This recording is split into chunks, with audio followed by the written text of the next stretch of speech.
Hi everyone, welcome to THT, and today I'm showing you off 4 more lists from Jump to Light Speed that I've put together and tested for you guys, and hopefully you guys enjoy it. So, little shout out to our sponsor Card Markets, the biggest marketplace in Europe for selling and buying cards. And without further ado, let's get into the video right away with my number one. It is the new Anakin Blue deck that I've put together using Colossus as a base. So basically, Anakin, as you know, gets bigger and bigger for every 5 damage you get into your base. And that has made it very difficult to be playing a deck that was playing Anakin with a 25 HP base, even though Anakin Green with Energy Conversion Lab was very powerful by the quality of the card they could put together. Having 5 HP into your base was a big deal for Anakin because it really blocks his potential growth as a leader and how big he can get. It also becomes very difficult to deal yourself a lot of damage early on using his ability, because you know that if Anakin gets dealt with, then you end up with a bunch of damage on your base and you can be in big trouble, especially in that color combination where you don't have much heal. And it's the reason why you would almost never see Anakin with a 25 HP base. You will always see him with 30 HP base, as getting 5 extra HP is a really big benefit. How about we play a base that gives us even more HP? And in this case, we're playing Colossus, going up to 35 HP base, which is massive. That means that not only is the deck going to be stronger against aggro, as we have more survivability, but also the potential growth for Anakin can be absolutely insane. So here we can be looking at an Anakin that has potentially 10 attack as a base, like, yeah, you 5 HP by 6, yeah, that's, yeah, you could be looking at an Anakin with 10 attack. But honestly, realistically, your Anakin can be at 8 or 9, and you're still far away from being dead, which in my opinion is a very, very big deal. So this is kind of a very cool thing about this new Anakin, but that's not the only card that they got. So obviously we're going to be starting the game with 1 less cards, but I don't think that's a big deal for Anakin, because Anakin was already built to be a deck that was capable of drawing a lot of cards and making a lot of card advantage, notably with the C-3PO R2-D2 combo. So C-3PO R2-D2 is very good in Anakin because 1/4s are really, really strong with Anakin, because with Anakin's ability we can boost the attack of those units and attack and turn them into 3/4s. Therefore, your R2 and your C-3PO can trade with Battlefield Marine, can trade with Sabine, can trade with all the 3 drops in the world, and only take a very reasonable amount of damage, and still survive the attack. So that's why basically R2 and C-3PO are both really good cards with Anakin, even without potentially, even if you don't draw them together, they're still kind of separate from each other. They're kind of decent cards by themselves. And obviously if you got them together, then you can start drawing a lot of cards. And that's very strong. Another thing about this deck as well is that we are running, I think 19 3-drops. So we have very, very good, even if the 3PO comes to play alone, we still have very, very good odds to actually draw cards with him, which is very nice. So we have this little engine going on. We also, of course, have Yoda, which is still a great card in Anakin. And we also have the brand new Red Squadron X-Wing. And the Red Squadron X-Wing is really nice in Anakin because it gives us some space presence. We know that the meta is shifting towards more space-oriented, so it gives us more space presence.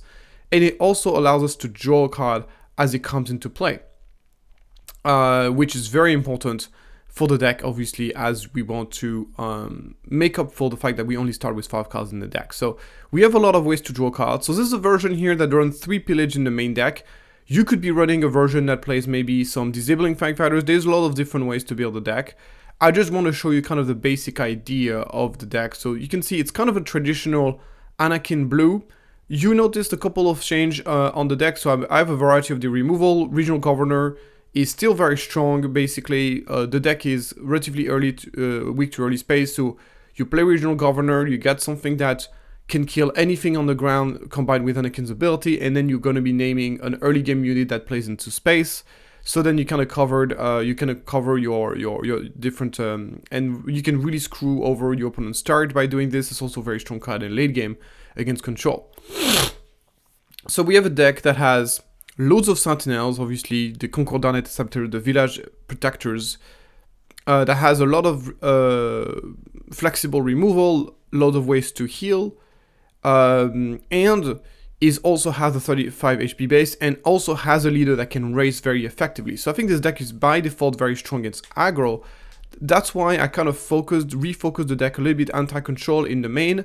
I'm running the 3 pillage in the main. So 3 pillage, of course, pillage 4 Thor is very, very powerful combination. We got the governors, we got the Krayt dragons, and the sideboard is also focused to beat control, as we are running, of course, Shamsin Dula, which is one of the best sideboard cards in the new set. I used to say Commandeer is the best sideboard card in the set. I'm starting to think that Shamsin Dula might actually be the best sideboard card in the set. I mean, obviously, it's really going to highly depend on the meta, but it's just so strong against, of course, against Han, against all those RAM decks.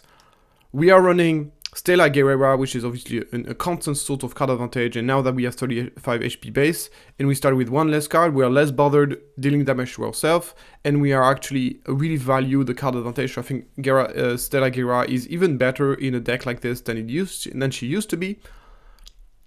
She can grab our pillages, she can grab our removal, so being able to grab the Fellow Dragon, the Rival's Fall, and the pillage in the control against control is very valuable. We got Tantive 4, again, any space deck, aggro deck to give us like a big top end to drop on the field to kind of block the space arena. We got the Redemption. Redemption can be a little bit awkward with Anakin because Anakin obviously does damage himself, does need to have a lot of damage on the base, but sometimes Anakin Skywalker gets dealt with and we're just happy to have a Redemption to reel ourselves back up, and then we're running a third copies of Krayt Dragon, obviously, for those control matchups. So this is kind of the deck. I really like it. It's a very easy update if you want to transition from your previous Anakin Blue to this one. Basically, there's no expensive card you gotta get. Shamsin Dula is an uncommon, Red Squadron X-Wing is an uncommon, and Colossus is a rare, but it's a rare base. It comes down to 5 cents on the card market. So very, very easy to transition from the old Anakin to the new one. And I really enjoy this deck. I think it has the potential to be quite powerful. Moving on now to my Thrawn Yellow deck. So I was looking for a control deck that was able to beat Django, and this is what I came up with. So this is currently what I think hard control are gonna look like moving forward. I think it's very difficult to be playing boss hard control in this meta because Kazuda basically will turn off your bounties. Also, Bosk, obviously, as we are moving, is an anti-combo with, basically, if you think about what is the best card that Hard Control got in this set, it's obviously no glory only result is by far the best control card that Control got in this set. And unfortunately, no glory only result is a non-bow with, the non-bow is basically the opposite of combo, if people don't know, is a non-bow with Bosk, because if you are playing a card with a bounty and then you play no glory only result with him, your opponent will redeem the bounty, not you, because you are controlling that unit whenever it dies. So basically, for those two major reasons, I don't think Bosk is going to be the right leader for hard control moving forward. He also, of course, did not get any new bounties, so the deck, really, there's no bounty. Bosk really got a lot of flack, I mean, in this set. There's a lot of reason to not play the deck. So I decided to transition into playing Grand Admiral Thrawn as my R control leader. And what is very powerful with this leader is the fact that, obviously, it is a kind of a unit-based leader, which is kind of counterintuitive with hard control, where usually you do not want to play a lot of units in hard control, but in this case, we can kind of turn our units into removals, and then the card becomes very powerful. So this is a version that plays yellow. This is a version that's been almost entirely built in order to beat Django. So we got a lot of interesting cards here. We got Desperate Commando, for example, which is great. Puts a little bit of pressure. He can trade with those early Crafty Smuggler or early like a 3-1 units, and then it dies, and then you can kill all the 3-1s. Or because you can double the when defeated effect, you can actually give -2/-2, which will kill a P38. It will kill a 7th Fit Defender. So this ability to trade with almost anything in the game, even of course against, you can trade with a 4-drop on the ground, or trade with a small 3/2s and then give and kill another 3/2s in space. Like, the value of this card is just really, really high in this specific deck. Then we run the Onyx Squadron Brute, which is great. It gives us space presence. When it dies, it heals our base for 4. Very nice. P38 is obviously amazing in this deck because now it has this 3/2 when defeated deals 1, and then when it dies, it actually pings 2 different units, one thanks to doubling down the when defeated effect when he dies. Other interesting things, of course, we were still running the Charleston as we are vast majority, of course, in blue, so Charleston's still very good. The 3 copies of no glory only result, which is obviously even better in this deck because we can double the when defeated effect with Thrawn, so your opponent plays a Ruthless Raider, we steal our Ruthless Raider, we kill it, and then we can deal 4 damage to base and 2 damage to 2 different targets. Very, very strong in a control deck.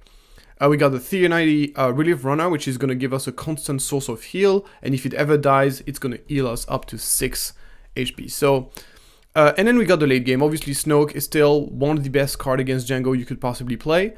Cad Bane is also the best 7-drop you could possibly play against Django. So basically, the combination of Cad Banes and Supreme Leader Snokes makes us extremely easy to stabilize the game against Django. So that's very, very powerful. We're obviously still playing the Super Blast Avenger. And yeah, that's basically the deck. So obviously yellow gives us access to Enticing Reward, which is one of the strongest card advantage tools. So obviously bear in mind it doesn't work with no glory only result, but that's okay. And it can be turned off by Kazuda, so don't play this card against Kazuda, but it's still an amazing way to do a significant amount of card advantage in a wide variety of matchups. And then we play like the classic removals, Vigilance Takedown, Dr. Pershing to draw cards. And we obviously still play Power of the Dark Side's Merciless Contest, which is obviously our removals, our turn to removal.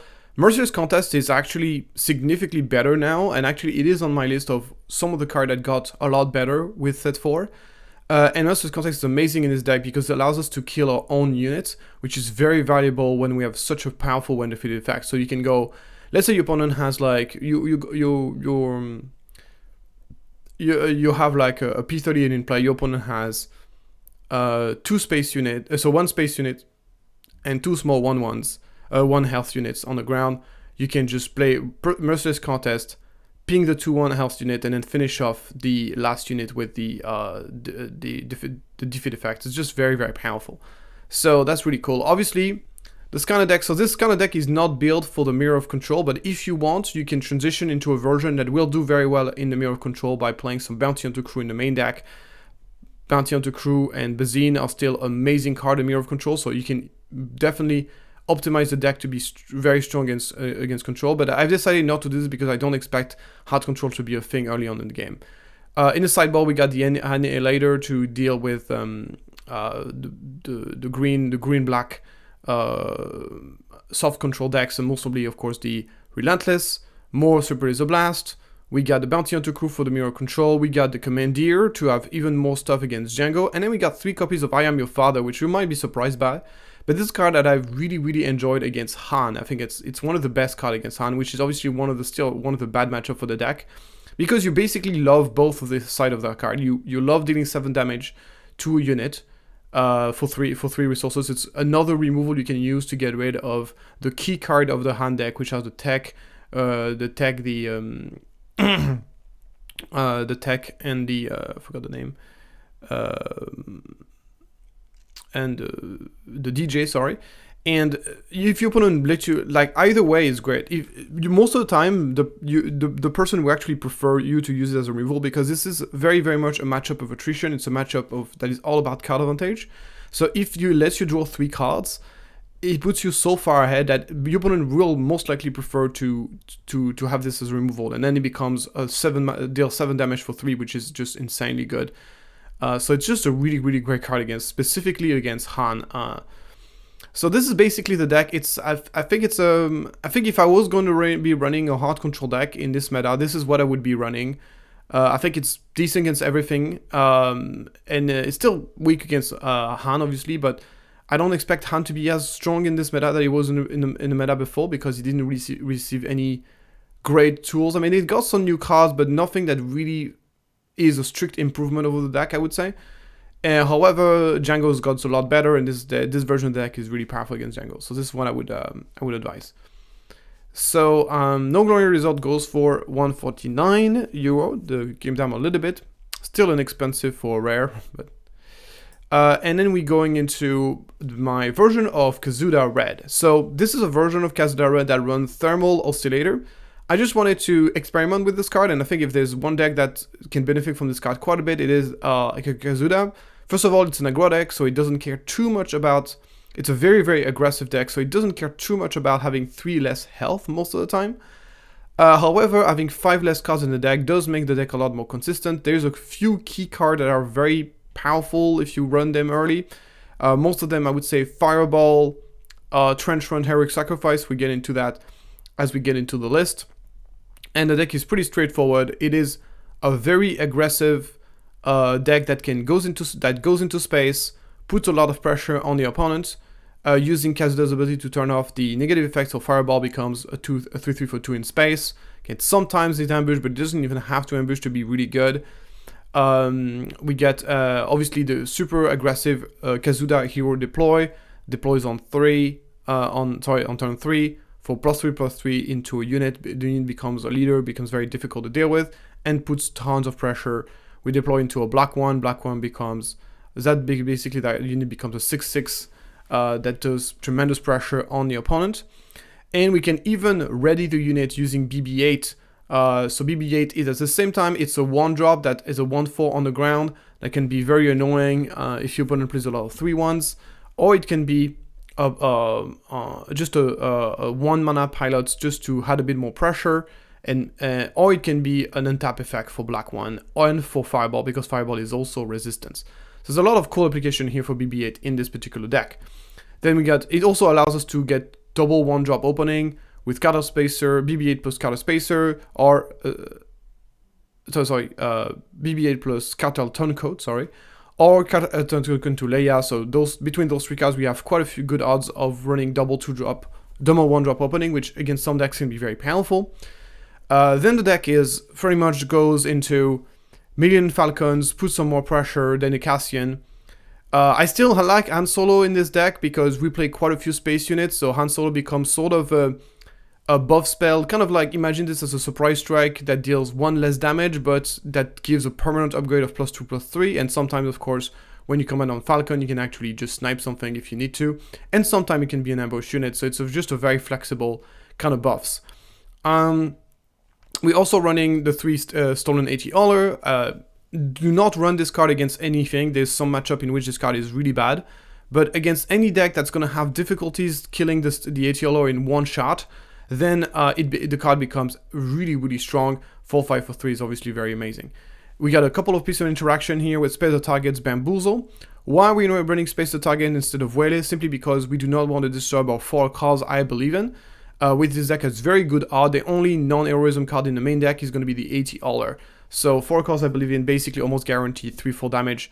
Very, very strong. And obviously, why are we running Kazuda Red? Well, simply because it combines very well with Heroic Sacrifice and Trench Run. So Heroic Sacrifice reads, unit get +2/+0, you draw a card, you give a +2/+0, and the unit gains the ability, when this unit deals that combat damage, defeats it. So basically the idea is that with Kazuda, we are turning off the negative effect of it, which means that the card becomes +2/+0, draw a card for 1 resource, which is absurdly powerful. So yeah, obviously this card is excellent in this deck as a way to put extra pressure. Trench Run is very similar to Heroic Sacrifice, but +4/+0 to a fighter, and on attack, your opponent can potentially kill the unit, but once again, with Kazuda, we can turn off that effect, so this becomes a +4 attack for 1 resources. Obviously, only works on fighters, but we do run 12 fighters in the deck, and don't forget, we are running a 45 card deck. So 45 card deck means that our odds to draw those fighters is very, very high. So the deck is obviously very consistent because of the fact that we're running 5 less cards in the deck. I'm still not entirely 100% certain whether or not I would rather be playing a 30 HP base or would rather run this. It's still going to require a lot of testing to see if this card is worth it, but if there's one deck in which this card can be good, in this one gives higher chances to find our key pieces. Some people have been thinking whether you should be running if you should be running Tarkin Town. I think Tarkin Town, we don't have any ways to ping in the entire deck at all. Like, we have black one, but it's very situational. So Tarkin Town is going to be difficult to use, and having 5 less HP is very significant.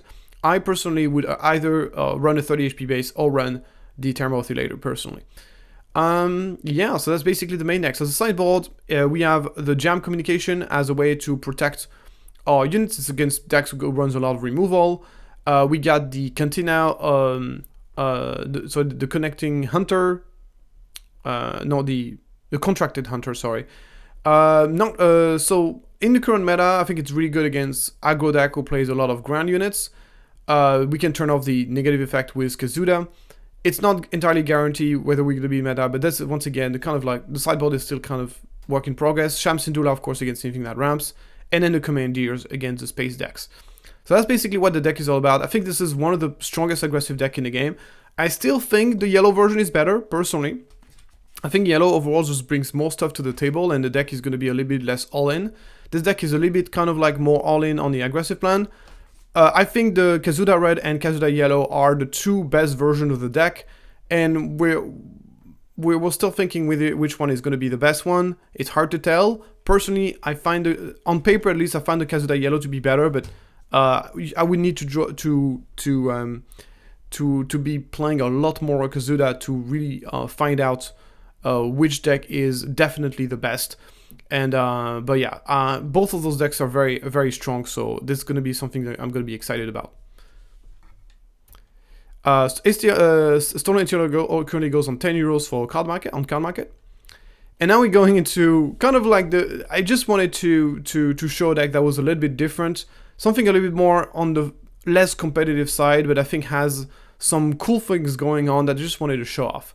So this is I try to basically build the best possible hand deck, the new hand, the hand 3, and this is what I came up with. So this is a version of the deck that is, so a lot of those ideas came from my teammate Beton, so I'm going to give credit with credit is due. A lot of the idea for this deck came from him, but then I tweaked the list and trying to put my own spin on it, and this is what I came up with. So basically the deck is it's a mid-range deck. It's able to be aggressive. It's able to be defensive by playing very large units. So currently, as you can see, he's opening up with a lot of 1-drops. So why are we playing a lot of 1-drops? Just because it increases our chances to have we're trying to play as few even cards as possible, to have as many odd costing cards as possible, to make Han Solo's ability more consistent, and also in order to make the Han Solo deploy a lot more impactful. So that's why we play as many 1-drops. So we're going to try to open up double 1-drop opening most of the time. So as far as the one cost card, we're running R2D2, the BB-8. We don't really play any resistance unit, but that's fine. BB is just a good like 1/4 that can deploy into a 1/2. It's very nice. Then we got the Carter Spacer and the Greedo. So basically all the best 1-drops available in those colors, basically. Then we're running One Day Ring Rain. We're running some Archot. Archot is really, really strong in this deck because we have so many units that we can place it onto. It's also odd costing cards. Then we got They Hate That Ship, which allows us to play our big vehicle faster. We play 9 vehicles that we can play faster thanks to They Hate That Ship. So Hate That Ship is really, really nice in this deck. And then we got C-3PO. C-3PO is one of the best possible 1-drop you can make. You can basically use Han's ability, and then in this case, you're going to be interesting to be able to reveal the top of your deck, and then you play C-3PO and you're guaranteed able to hit. So you might be surprised to not see the old R2 in this, but basically we don't need the old R2 in this deck because we can just run C-3PO in, and we are guaranteed to hit every single time thanks to Han Solo's ability, which means that C-3PO basically draws you a card every single turn, which is amazing, especially in a deck that can empty its hands very, very quickly. So we run because we run a lot of cheap cards, we have to run a lot of Smuggle to kind of make sure we always have good plays whenever our hand becomes empty, so Cassian is a good one for this. Then we got obviously Falcon, the two different versions of Falcon. We play a lot of pilots, making the Falcon 3 very strong. Then we got a tech for even more Smuggle when we run out of cards. Han Solo, because we run basically 6 different versions of Falcon, and as well as a lot of vehicles in late game, so it becomes really nice. And then we got some removal, Waylay, the Commandeer, and then we got our big vehicles. So the other even cost card in this deck is War Juggernaut. It's just a really solid card in some matchup. We can run it with They Hate That Ship. It comes into play, kills a bunch of stuff, and then it can actually kill the 2 TIE Fighters that you can play. So there's actually a combo between They Hate That Ship and War Juggernaut because you will basically instantly kill the TIE fighters that come out of it. That means you get your War Juggernaut for only 4 resources. And then you get like this big boys that has an immediate impact on the game, and it's going to put a lot of pressure on your opponent. Then we got Tante 4 as a way to protect against in space. Once again, another card that is great to get with the Hey Dad chip. And then last but not least, we got the Home One. So there's basically a double combo with the Hey Dad chip and Home One, where basically you're going to give in 2 TIE fighters to the opponent, and then you're going to be able to play, that means at this point, your opponent is very likely to have 3 space units. So if your opponent only has 1 space unit, you play that card, you give us 2 space units to your opponent, and then suddenly you can play Home One with discount, because Home One costs 3 less if there's 3 space units on the other side. So you end up with a 6 drop, but now becomes only a 3 drop. So you can play this card.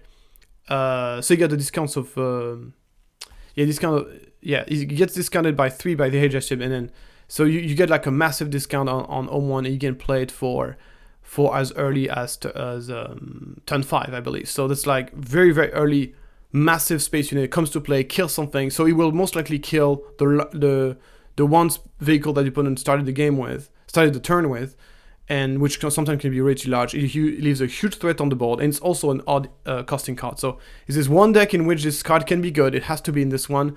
This combo is really, really nice. But obviously the HJ Bishop is good in many other situations. Home One sometimes naturally gets his discount, and then it becomes like a 7-8 for 6 ambush, which is not bad. But obviously, most likely, we're going to resource it whenever you don't draw the Hey Dad chip. As far as the sideboard is concerned, we get the Sham Syndulla and the Commandeer. Obviously, those cards are so good. Then we're also going to be running... So, Sham Syndulla is an even costing card, which should be annoying. But I think this card is strong enough that it deserves to be in the deck. And then we got some tech against control.